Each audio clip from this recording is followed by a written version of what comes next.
اعوذ باللہ من الشیطان الرجیم بسم اللہ الرحمن الرحیم۔ السلام علیکم محترم ناظرین گرامی، 1989 میں روس کی شکست کے بعد دنیا میں واحد سپر پاور امریکہ بن گیا تھا، جو 2001 تک 12 سال کی عمر میں کھیلنے کو چاند یعنی افغانستان مانگنے کی ضد کر بیٹھا، اور اپنی اس الہڑ ضد کی تکمیل کے لیے نیٹو فورسز کے غول اور جھتے لے کر 7 اکتوبر 2001 کو افغانستان پر چڑھ دوڑا۔ دنیا سمجھ بیٹھی تھی کہ اب افغانستان کو تاخت و تاراج کر کے ہمیشہ کے لیے نابود کر دیا جائے گا، مگر دور اندیشی کے صفت سے متصف ISI زیر لب کچھ اور طرح کی مسکراہٹ لیے بیٹھی تھی، ایک ایسا تبسم جس سے امریکہ کی بھیانک شکست پنہا تھی، اس لیے کہ امریکہ کا بھی اصل ہدف افغانستان نہیں بلکہ ایٹمی پاکستان تھا۔ افغانستان میں امریکہ کو پینٹنی لگنا شروع ہو گئی، اور وہ کسی بھی گھاؤ سے اٹھنے والے درد پر چیخ و پکار تک نہیں کر سکا کہ اس کے لیے سپر پاور ہونے کے مقام اور مرتبے کا لحاظ ہر درد اور کرب پر مقدم تھا۔ محترم ناظرین، افغانیوں کے ہاں فتح کے پیمانے ساری دنیا سے نرالے ہیں۔ افغانی کسی بھی قابض طاقت کو جتنا طویل عرصے تک افغانستان میں الجھا کر اس کے ساتھ جنگ کرتے رہتے ہیں، وہ اس کو اپنی فتح گردانتے ہیں۔ جنگ لڑنے اور جیتنے کی کسوٹی جدید دنیا کی ہو یا افغانستان کی کہنہ مزاج لوگوں کی، ہر دو سطح پر امریکہ شکست کھا چکا ہے، اور آج امریکہ یہ تسلیم کرتا ہے کہ اس کی شکست میں پاکستان فوج کا کردار سب سے اہم ہے۔ پاک فوج نے بڑی حکمت اور تدبیر کے ساتھ 2 ایسی سپر طاقتوں کو افغانستان ہی میں خاک چاٹنے پر مجبور کر دیا، جو پاکستان پر قبضے کے خواب کو عملی جامہ پہنانے کے لیے آئی تھی۔ ناظرین گرامی، آج امریکہ اور بھارت مل کر پاک فوج اور پاک عوام کے مابین محبت آمیز رشتے میں دراڑیں ڈالنے کے لیے سرگرم ہو چکے ہیں۔ پاکستان کا بچہ یہ بات ذہن نشین کر لے کہ پاک فوج کے خلاف لوگوں کے دلوں میں نفرت پیدا کرنا 5th جنریشن وار کا حصہ ہے، جسے ہم نے ہر سطح پر ناکام و نامراد کرنا ہے،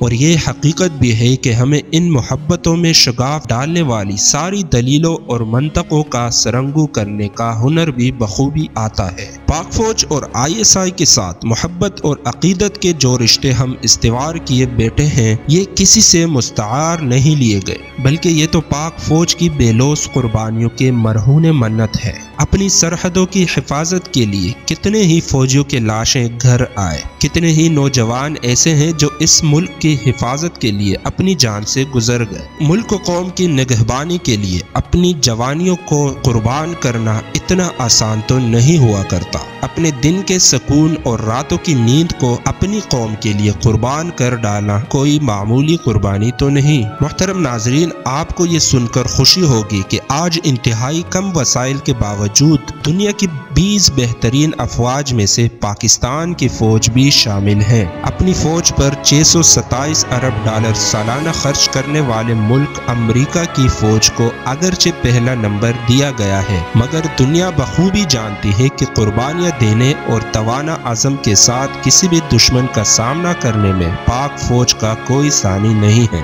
شاید امریکہ کی 20 لاکھ فوج میں ایک جوان بھی ایسا نہ ملے جو برضا و رغبت اپنے ملک کے لیے قربان ہونے کے لیے تیار ہو، مگر ہماری فوج کا ایک ایک سپاہی جان قربان کرنا اپنے لیے اعزاز و افتخار سمجھتا ہے۔ اگر جان قربان کرنے کے جذبات و احساسات کے گوشوارے مرتب کرنا ممکن ہو تو ہماری فوج اور امریکہ اور روس کی فوج سے بھی بلند مرتبے پر فائز ہیں۔ اغیار یہ بھی مان چکے ہیں کہ دنیا کی 10 بہترین خفیہ ایجنسیوں میں ISI کا پہلا نمبر ہے، امریکہ کی CIA دوسری، جبکہ برطانیہ MI6 تیسری بہترین خفیہ ایجنسی قرار دی گئی ہے۔ بھارت کی را کا 6واں اور اسرائیل کی موساد کا 10واں نمبر ہے۔ بھارت کے سابق را چیف امرجیت سنگھ نے یہ بھی تسلیم کیا ہے کہ ISI کے کسی بھی ممبر کی وفاداری کو بدلنا ناممکن ہے، اور یہ کہ ISI دنیا کی نمبر 1 خفیہ ایجنسی ہے۔ آج پاک فوج پر بدنمائی کے چھینٹے مارنے کی جسارتیں کی جا رہی ہیں۔ فیس بک اور سوشل میڈیا پر ہزاروں فیک اکاؤنٹس بنا کر یہ مذموم اور شر انگیز مہم چلائی جا رہی ہے۔ پاک فوج کے ساتھ محبتوں کے بے قرار جذبے کو مشکوک بنانے کے لیے بعض لوگ لوگ یہ تاثر بھی دیتے ہیں کہ پاک فوج کے ہاتھ میں ڈنڈا ہے، اس لیے لوگ مجبوراً اسے پسند کرتے ہیں۔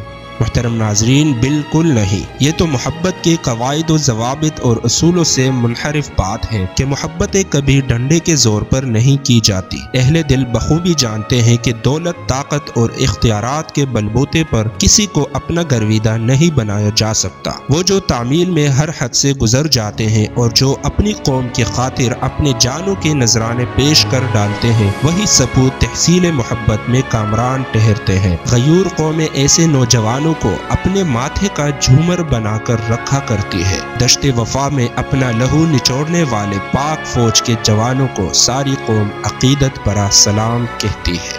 محترم ناظرین، آپ سب سے درخواست ہے کہ اس ویڈیو کو زیادہ سے زیادہ واٹس ایپ اور فیس بک پر شیئر کیجیے اور سوشل میڈیا پر پاک فوج کے خلاف ہونے والے پروپیگنڈے کو نیست و نابود کیجیے۔ اپنا دوستوں اور رشتہ داروں کا خیال رکھیں۔ اللہ حافظ۔